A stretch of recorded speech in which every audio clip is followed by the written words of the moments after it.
ये जो सेटलमेंट की पहल है आउट ऑफ कोर्ट सेटलमेंट, ये सीपीसी के तहत पॉसिबल नहीं है, लीगली पॉसिबल नहीं है। जितने मेरे क्लाइंट्स हैं कोई भी सेटलमेंट के तैयार नहीं है। मैं पूछना चाहता हूँ आपके माध्यम से, सेटलमेंट कैसा होगा या कॉम्प्रोमाइज़ कैसा होगा। बैरिकेडिंग के अंदर जितनी ज़मीन है उसका 1 इंच भी हम देने को तैयार नहीं है। वो पूरा का पूरा जो बैरिकेडिंग के अंदर परिसर है वो हमको चाहिए।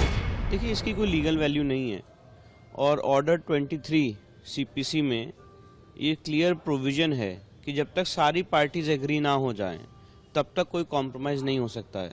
और एक बात आपको और बताना चाहता हूँ, जो मुद्दे देश और समाज से जुड़े होते हैं, जिसमें रिप्रेजेंटेटिव सूट होता है, जिसमें पूरा समाज इन्वॉल्व होता है, उसमें कोई एक आदमी या पार्टीज भी चाहें अकेले सेटलमेंट करना तो नहीं कर सकती हैं।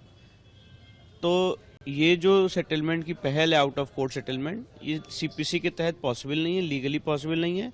और हमारी जितनी पार्टीज हैं, जितने मेरे क्लाइंट्स हैं, कोई भी सेटलमेंट के तैयार नहीं है। मैं पूछना चाहता हूँ आपके माध्यम से, सेटलमेंट कैसा होगा या कॉम्प्रोमाइज़ कैसा होगा। क्या हम कॉम्प्रोमाइज़ तभी होता है जब आप कुछ अपना हक देते हैं और दूसरा आदमी अपना कुछ हक देता है। यहाँ पे बैरिकेडिंग के अंदर जितनी ज़मीन है उसका 1 इंच भी हम देने को तैयार नहीं है। वो पूरा का पूरा जो बैरिकेडिंग के अंदर परिसर है वो हमको चाहिए। और जो जिस तरह से गलत ढंग से वहाँ पे कब्रें बनाई गई हैं, जिस ढंग से गलत ढंग से आपने हमारे मंदिर को एक मस्जिद के रूप में यूज़ किया है, इसमें तो मुस्लिम पक्ष को माफ़ी मांगनी चाहिए कि उन्होंने गलत ढंग से एक मंदिर परिसर को गलत ढंग से यूज़ किया है। तो इसलिए कॉम्प्रोमाइज़ का तो इसमें कोई बात ही नहीं आती, कोई सवाल ही नहीं आता है।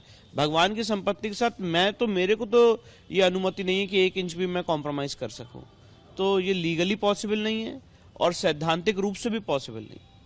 ये जो सेटलमेंट की पहल है आउट ऑफ कोर्ट सेटलमेंट, ये सीपीसी के तहत पॉसिबल नहीं है, लीगली पॉसिबल नहीं है। जितने मेरे क्लाइंट्स हैं कोई भी सेटलमेंट के तैयार नहीं है। मैं पूछना चाहता हूँ आपके माध्यम से, सेटलमेंट कैसा होगा या कॉम्प्रोमाइज़ कैसा होगा। बैरिकेडिंग के अंदर जितनी ज़मीन है उसका 1 इंच भी हम देने को तैयार नहीं है। वो पूरा का पूरा जो बैरिकेडिंग के अंदर परिसर है वो हमको चाहिए। देखिए, इसकी कोई लीगल वैल्यू नहीं है और ऑर्डर 23 सीपीसी में ये क्लियर प्रोविज़न है कि जब तक सारी पार्टीज एग्री ना हो जाएं तब तक कोई कॉम्प्रोमाइज़ नहीं हो सकता है।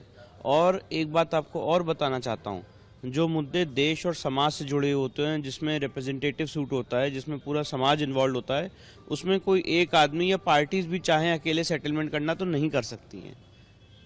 तो ये जो सेटलमेंट की पहल है आउट ऑफ कोर्ट सेटलमेंट, ये सीपीसी के तहत पॉसिबल नहीं है, लीगली पॉसिबल नहीं है। और हमारी जितनी पार्टीज हैं, जितने मेरे क्लाइंट्स हैं, कोई भी सेटलमेंट के तैयार नहीं है। मैं पूछना चाहता हूँ आपके माध्यम से, सेटलमेंट कैसा होगा या कॉम्प्रोमाइज़ कैसा होगा। क्या हम कॉम्प्रोमाइज़ तभी होता है जब आप कुछ अपना हक देते हैं और दूसरा आदमी अपना कुछ हक देता है। यहाँ पे बैरिकेडिंग के अंदर जितनी ज़मीन है उसका 1 इंच भी हम देने को तैयार नहीं है।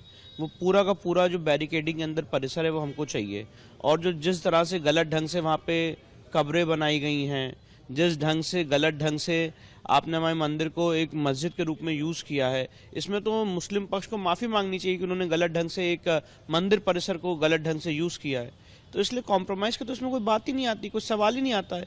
भगवान की संपत्ति के साथ मेरे को तो ये अनुमति नहीं है कि 1 इंच भी मैं कॉम्प्रोमाइज़ कर सकूं। तो ये लीगली पॉसिबल नहीं है और सैद्धांतिक रूप से भी पॉसिबल नहीं।